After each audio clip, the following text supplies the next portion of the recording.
Ultimately, we know very deeply that the other side of every fear is a freedom. Marilyn Ferguson. Welcome to Finneytown Local School District's official podcast, the only place to listen to the in-depth stories from our students, staff, and community members. Thanks for tuning in, and we hope you enjoy the show.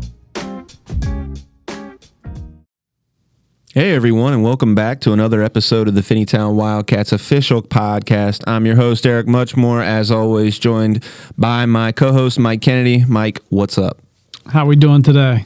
Man, after that live stream we just did last week for the PBL showcase, I'm finally feeling back to my normal self after standing on screen for 6.5 hours. What about you? Well, when I went home that night and then the next couple of days, I couldn't really hold complete thoughts and sentences together. So my knees were sore, my feet were sore. Yes, my feet. That was weird. But it was a great experience, that PBL showcase, and kudos to you and to Mike Rosa for putting that all together. It was awesome for our kids. But we're not here to talk about that PBL showcase today. We have a special guest from one of, I love all of our classes, our graduating classes, no doubt. 1-1, stand up, 1-1. That's right, but David Chimusoro is from the class of 2011 here joining us today to share his story. And David, how are you? I'm doing pretty good, man. Excited to be here. Thanks for asking me to do this. This is really, really fun, and I'm excited to walk through the journey. This is literally the place where it's all started. So I'm just excited to be here, man. We're happy you're here. Yeah, I'm geeked out because we were talking over Facebook Messenger and you had reached out and said, "Hey, I've been thinking about you." And I was like, "Man, I want you on the podcast because I love who you are." Thank you. Yeah. Thank you, man. I've always loved who you are.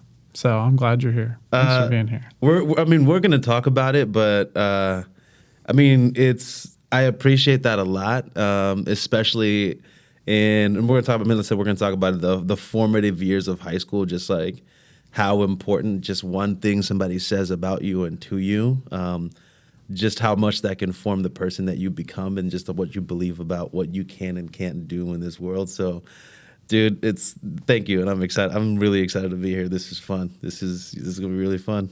Man, I'm pumped. Well, let's dive right in. Let's dive in. What do you say? Okay, so you just mentioned there your formative years here at Finneytown, but let's start before Finneytown. What's your pre-Finneytown story? Tell us that one. Yeah, my pre-Finneytown story. So I was born in Zimbabwe. Born in Zimbabwe in 1994. Moved to the United States in 2006 when I was about 12 years old.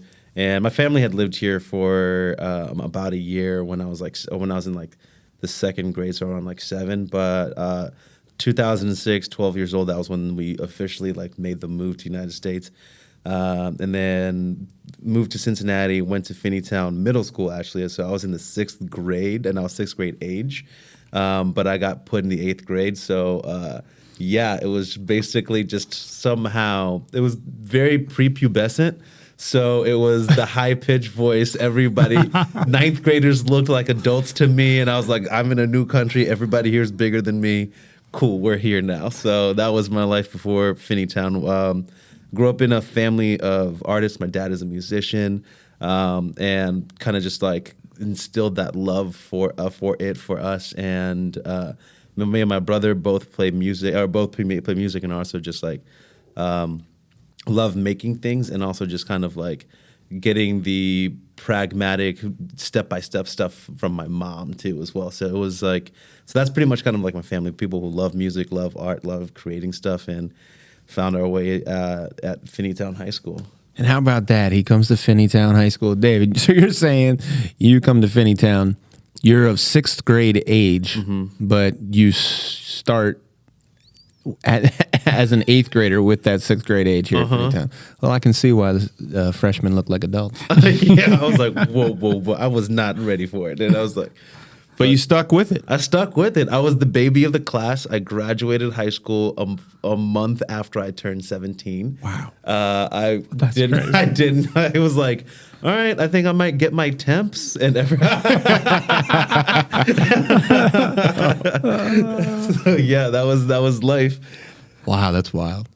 So tell us about Zimbabwe school and you said American school, for lack of a better term. What's the difference there? What is that? What was that like? Yeah, I mean, there are definitely a lot of, what I'd say, like foundational difference, even just kind of like how we do the school schedule. So in Zimbabwe, it was like 3 months off, 3 months of school, 1 month off, 3 months of school, 1 month off. So instead of being like 9 months straight through and then 3 months off, it was always, everything was just kind of more like parceled out. And I think so it's, you go from grade 1 through 7, and that's primary school. And then you go from high school, and it's like 8th grade into whatever. So that's pretty much kind of like where my transition was. So so back in Zimbabwe, I was 6th grade age, and I had just started the 7th grade. So I was already like a little bit. And then so when we moved here, people really didn't know what to do with me as far as like, what grade do we put him in? And then I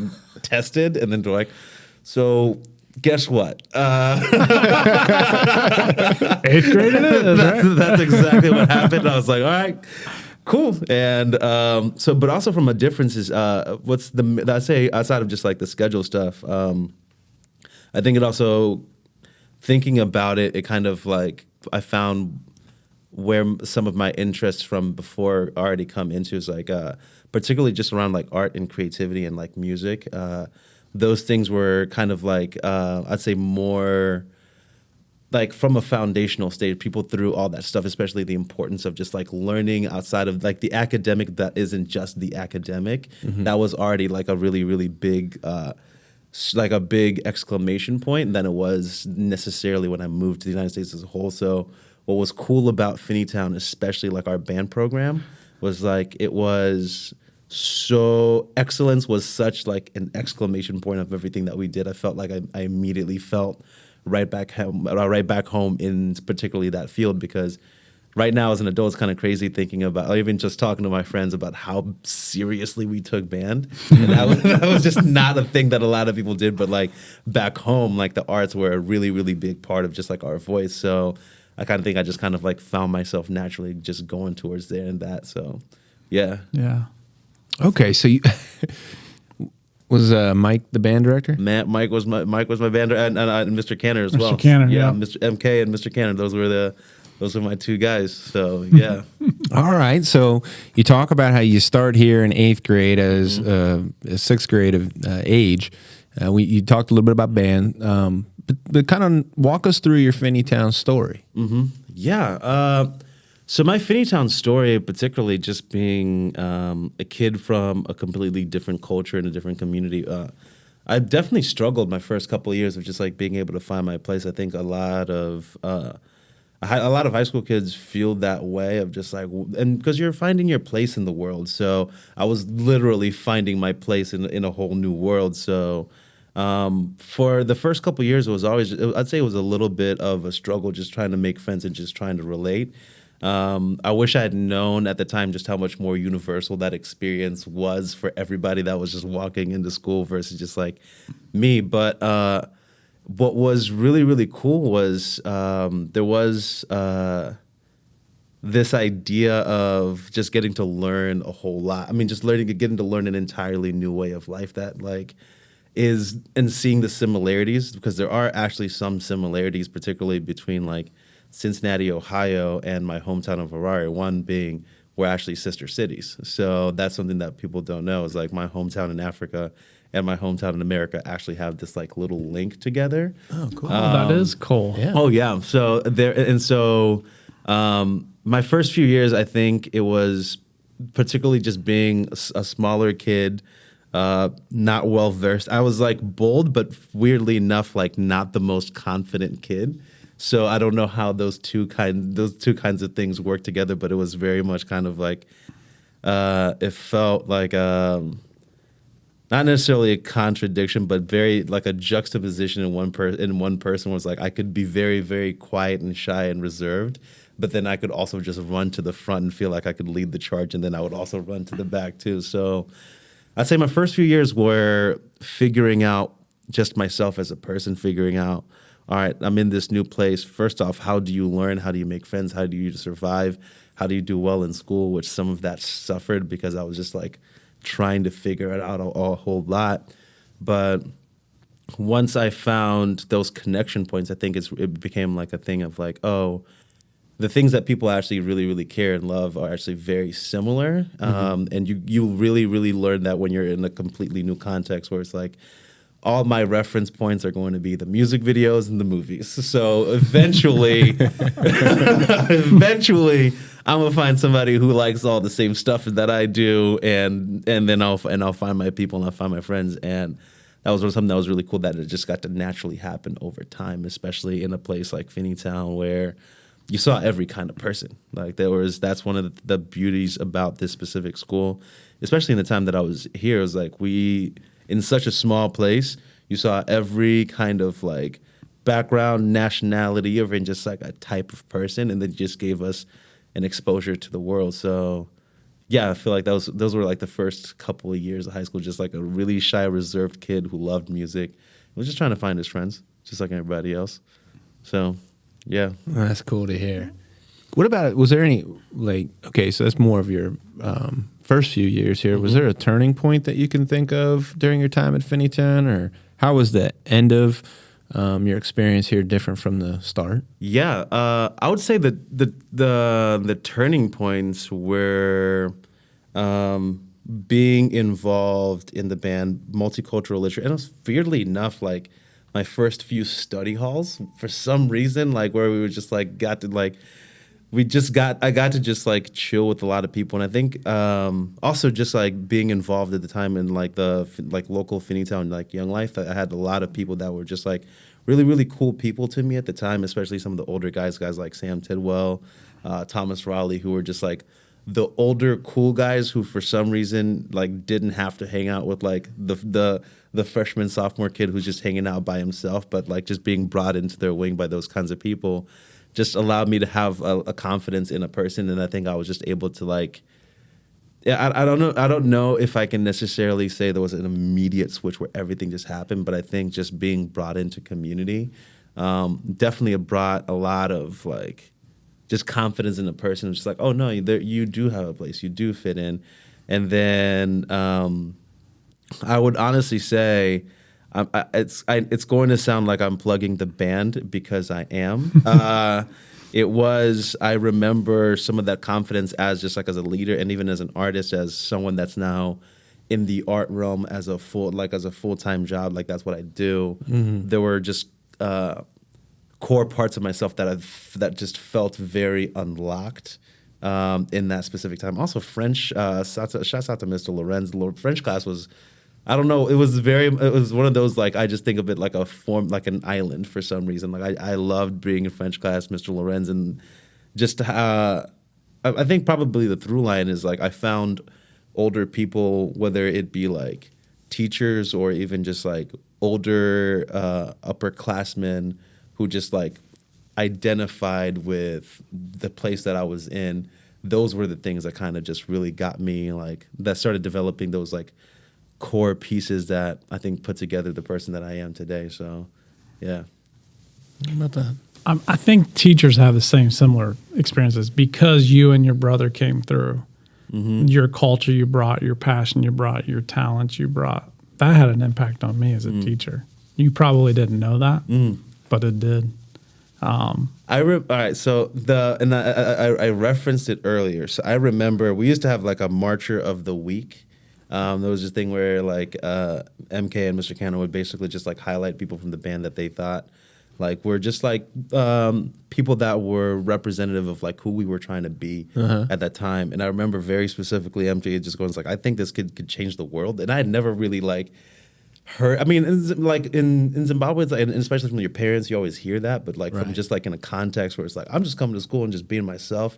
And then hearing like a declarative statement like that from someone you look up to, it kind of like, it stuck and it sticks with you. And it was just like, all right, well, I can't, well, I have to prove him right now. So No pressure. I don't really have any other options. I think I got to do this now. So Yeah. So yeah. That is a cool story, though. And you mean, it's like, right, we hear those things often where kids come back and tell us things that we've said that we've forgotten, but that have lasted with them and have made such a profound impact. So that's a really cool story. Oh yeah, I still remember it, and also I mean getting to be band president. So that was really, that felt pretty awesome. So that's cool. Yeah. So, what events in your life since leaving Finneytown as a senior has had meaning to you? So let's get beyond Finneytown. Let's get beyond Finneytown. There's a lot actually. I think I've gotten to have a pretty cool story with a lot of like twists and turns in it. So I mean, looking kind of just charting my life post Finneytown. I went to school, and another thing about me is like, so I didn't finish college. I'm a college dropout just because of like life circumstances that happened. So, excuse me. I worked at a job at the Apple store. I worked at a bank. I worked at the Apple store for a while, and then I decided to leave that job just because I'd been starting to make like like short films for the very first time, and I left my job, and then I got a job. As a video producer, and then later as a creative director at one of our like a mega church, basically. And I'd say there's a lot of stuff that happened in between that time, but I would probably say the moment that I decided to say, all right, I don't really have, I didn't have a backup plan. I just felt this like confidence or this feeling that I need to do this. I really need to kind of just dive in. I'm like, I don't know. I think it's going to work out. And my decision to do that, I think, kind of shaped what has been, I'd say, the last 5 years of my life, which have been really, really cool. I've gotten to, I started doing stand-up comedy within that time. I got to win Funniest Person in Cincinnati alongside my best friend. Got into my first couple film festivals. Got to travel all over the world for the very first. I mean, as just like an adult, just got to like even got to go to like Israel on a photography trip, and I was just the photographer for like a filming trip. And I've gotten to do a lot of really cool stuff. But I think one of the big moments that all predicated upon was like me just deciding to leave my job at the Apple store without really a backup plan, except for I've got these tools that I've been working on for a while. Let's see what happens. And some stuff happened. So, yeah, I mean, and there's a lot of stuff that we can unpack in those 5 years, but that's pretty much where that's where my life twist turned upside down was when I decided to leave. I mean, you're like the most interesting man in the world. Maybe this podcast might have to go 6 hours and 30 minutes. Might have to. Wow. Buckle up. Yeah, I'd say that inciting incident, last year I won the short film that I wrote and directed won Best Narrative Short at the Over the Rhine International Film Festival. And I'd say of the W's of late, that's definitely been one of those where it's just like, oh, this is on the news now. Oh, this is okay. This is a thing. So, yeah. That's unbelievable, man. Yeah, congratulations. Thank you. Okay, talk about taking a risk. That's a huge risk. I mean, that's like Mike and I were talking before you arrived about how we're going to weave this into this theme we've been doing with our recent podcast, taking a risk. Well, you covered it very well. Yeah, let's talk. Oh, but man. what an amazing story. Thank you. It's part of it is definitely getting to live it, and then part of it is also. There's fundamental things that you learn, particularly in such a formative place like high school. I think sometimes people put too much weight in high school, and sometimes people won't put enough weight on high school. Of just like you're being formed as a person, and this could inform the rest of the paths that you've taken, and just some of the things that when you take like a calculated risk is just like, do you have your fundamentals in place? Like I remember even just like stuff like I remember me and my brother, we were, because our dad was a musician, we played by ear. So we were just able to like hear something and then almost like give us a couple tries, but we were able to pretty much like pick up on it. And then this guy was like, nah, you don't get to do that. You are going to learn how to read music. Yeah. Because if you can't play it fast, if you can't play it slow, you can't play it fast. And just that like little nugget of wisdom has been just like so fundamental, even just like in the process of my hope and my dream is to be able to do like just feature length movies, and I feel fortunate enough where that is starting to become like a real possibility because of some of the doors that were open with the last project. But it's just like the fundamental of like in the process of creating anything, doing anything, even if you're gonna if you're gonna make a giant risk, if you can't do it slow, you can't do it fast, and that's just something that just stuck in my head ever since I was like a sophomore in high school, and that has just, so it's like I'm excited to just get to recount this journey in the place where a lot of it was just like learned. A lot of it, just like with anybody else, is like learned by bumping your head. You go through the typical high school stuff, but it's also just like, oh man, I learned so much from being in here and being around the people that I was at, and now so much fruit is I'm starting to feel and experience. I'm just like, yo, this is kind of crazy. This type of stuff is happening. Like, today I think today's the 25th anniversary of Mulan. The reason why I got to show my short film to the director of Mulan. No and way! He was Wow. like, this is awesome. This is like I have a screenshot like this is powerful, and I was just like, Yes. we did it. we did it, and so. Yeah, that's been the life. That's wild. Man, I'm so happy for you. Thank you, man. That is so cool. Slightly jealous. I mean, Right. when we redo Drumline, I mean that's gonna be. I was like, I'm gonna do a remake of Drumline Yes. set at Finneytown. Let me and- come to the set, Yeah. at least, please. We're gonna film it right here, so let's do it. There it is. Yeah, Who that's knew? great. You know, one of the things I have always been interested in is when you go through taking a risk, what are those moments of doubt in that transition? Because you went from Apple Store and you're like, I'm doing this. And that journey, did you ever be like, oh man, what am I doing? Oh man, almost the entire time. I remember. So I had like I remember having this moment, and I always celebrate the anniversary of it every year. It's June 8th, 2018. That was when I had this like almost like not necessarily the skies opening up moment, but it was just like a sense of clarity that I'd never felt before. That I was like, and this is a decision that I need to make. And I didn't do it. I waited about 3 months, but I just felt like this was something I was doing. All my friends thought I was nuts. My parents thought I was gone a little nuts, and even I thought I was a little nuts, even in just the after. But it was like there was something that I was just like, okay, I know for some reason I got to do this.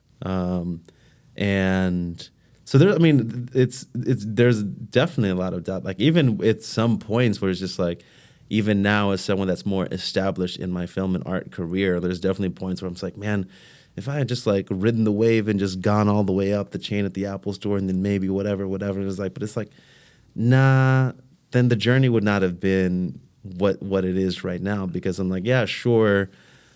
There's always comfort on one side of a risk, and the comfort is very the best way that I can describe it is just like the idea of like the golden handcuffs, where it's just like, okay, if I'm fine, I'm cool, they're shiny, but at the end of the day, there's something, especially in this idea of like, I believe that every single person has something that they have to offer in the world, and you can only really step into that when you decide that you're just gonna that you're gonna take a risk on something that you know that you can offer to the world, and that this is the reason that you were put on this place. And I think it's also when you kind of become aware. It's like if you have this gifting, and I think everybody does, you realize at one point you're almost kind of denying the world of what you can do, because you just kind of want to sit around and be comfortable. And once you start to weigh a lot of those things, sometimes the doubts and all of it on the scale, because there's always a scale, gets outweighed. So now you just got to like, all right, got to do it. And then you just do it. And then every single day, it's like you start to trust a whole lot more. You start to trust in your abilities. If you're somebody that has faith, you're somebody that starts trusting your faith a whole lot more. You have to start to look outside of yourself, especially when you start making big risks. But also you have to analyze what you have within yourself to be able to say, all right, like I'm not going to take a risk right now. I'm like, all right, guys, I'm leaving everything behind. I'm going to go join the NBA. It's like, that's not a risk. That's just dumb.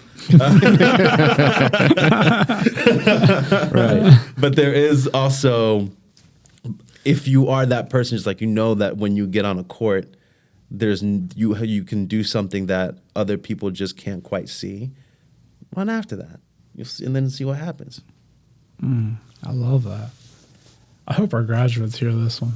Man, I feel like it was a personal call to action. I'm like running through my head like, man, what am I in the golden handcuffs? I don't know.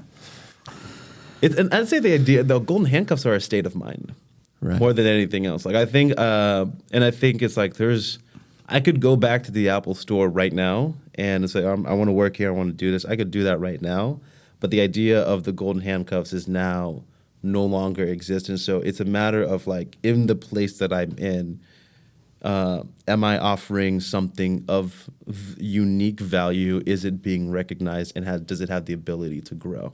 And I think those are kind of like my litmus test for some of that stuff. So, yeah. That's awesome. Yeah, I'm learning a lot here. Yeah, I'm learning a lot. It's motivating me. I'm glad you came on this podcast. I'm glad that you elaborated because I do feel a little better now. Oh yeah, no, it's again. Don't go run into the NBA because that's again, it's not a risk if it's just dumb. I'll fall before I get there. Well, we usually do this thing in the middle called rapid fire. You think you can handle the heat? I can do it. Let's do it. Okay, here we go. What fortune would you want to get from a fortune cookie? Keep going. Oh, I like that. What event in your life would make a good movie? All of it. The time I flew to Australia for a girl I was in love with. Really? Rom-com. Oh yeah. I love the honesty. What do you impulse buy the most often? Air Force Ones. Really? I love Air Force Ones so much. It's like post like adulthood and then like disposable. As soon as I realized what a disposable income was, Air Force Ones were just like, yeah, that's ours now. And that's my favorite impulse buy. But now I'm getting better about it. But aside of that, maybe T-shirts. I like band T-shirts. Yeah. You can't go wrong with Air Force One. You can't go wrong. You can't. You can wear them with a suit. You can wear them with jeans. That's what I'm saying. You can wear them with anything. They do go with just about anything. You're right about that. What's your impulse buy, MK? Probably, what is my impulse buy? I don't know. That's a good question. I'm so... Frugal? Yeah. Probably dog training equipment. I don't know. All right, I justify it with this. It's like, well, I'm going to be on stage, so I got to look good. Right. Yeah. It's a write-off. That's right. There you go. You're going to train dogs. There you go. You need it. You need it. All right, well, that was rapid fire. You did survive. We kind of have another little impromptu thing too, and it works with your if you can't do it slow, you can't do it fast. So we're going to cut down the typical graduation speech from about 12 minutes to 1, and we're going to ask you in about 15 seconds to deliver our soon-to-be graduates of Finneytown High School here, the class of 2023. We're in graduation season. We're going to ask for you to deliver a 1-minute graduation speech to the class of 2023. Fantastic. And so you just let us know whenever you're ready. I'm a freestyle. Let's do it. Whenever you're ready. Go. Go for it. First off, congratulations on making it this far. Dear Finneytown High School, especially the graduates, I want you to walk into this life being very, very aware of the beauty of what you have. You have been exposed to something that a lot of people do not have. And I know it's very easy to just think about the world as you're going to be going forward and how big it is. But once you get into adulthood, you're going to realize that the world is a very, very small place. So one of the things to remember to survive this world, and you probably already recognized it while you were in this tiny little place, relationships matter more than anything. Take care of the people around you, take care of yourself, and you will actually be able to give what you hope to give to this world. If high school was tough for you, guess what? It was very tough for me too. So this place does not have to define you, but please allow it to form you. because you are in a powerful place. You have the possibility to do the really, really cool things. And go see the world. It costs $600 to fly from Cincinnati to Paris. Do that. Save some money, go see the world, and be the best Finneytownian you can. So, yeah. Boom. There you go. Toss the hat. I love there it. There it is. Well done. Thank you. Yeah, so thank you so much for being here. Dude, thank you for having me, man. I was like, this is awesome. It means so much to us. It really does. What a blast. Yeah, that was a blast. So happy you're out there pursuing your dreams and just riding that wave wherever it takes you. And we appreciate you coming back and sharing your story with us. Excited to be back, man. Like this, I'm Finneytown till I die. Like this, again, this place gave me so much. And what I hope to be what I hope for the future is just the ability to continue to just grow the stuff that I'm able to do, and then bring it back to the place where that gave me so much and that taught me so much as well. Because if you're not leaving the ground better for the ones after you, what's kind of the point, you know? Like the idea of legacy, of just getting to be a part of like a really, really strong and cool legacy within this school. My hope as my personal legacy is just to get to I want Finneytown to be recognized as the best high school in Cincinnati, the coolest high school in Cincinnati, and I think that already is in that, and that starts with the letting go of the golden handcuffs of the idea of just Finneytown is what it is. I remember a time when people would also just be like, oh, it's just Finneytown. And it's nah, dude, there's gold here. So recognize it, see it, and run after it. I feel like I'm adding more to the graduation speech, but that's kind of what I hope to bring to this place as I continually, hopefully, get to grow more. Yeah. We'll definitely have you back in many different ways beyond the podcast. From David, man, good to see you. Good to see you. You still got that smile. I know. Who knew? Who knew? Years ago, back in 2010, 2011, when you were handing out Marcher of the Week awards and I was trying to teach multicultural literature, that we would be years from then, more than 10 years from then, sitting next to the funniest man in Cincinnati and an award-winning filmmaker, David Chimusoro. Thanks again, guys. Finneytown, you're the best. Look at that. Well, thank you, everyone, for listening to another episode of the Finneytown Wildcats official podcast. We appreciate your time. As always, tune in for new episodes. There are a lot of stories here in Finneytown, and they are golden. Take care. Take care. Finneytown is a place that truly thrives. We look beyond our students' differences and allow this to introduce new perspectives and experiences to our lives. It's a place where we value student voice and presence. Our teachers, staff, and parents work together to create an inclusive school culture where all students can feel safe to learn and gain the knowledge they need to excel throughout life. It's a place where we are better together. We grow, we live, we thrive. We are Finneytown. Let's go Wildcats.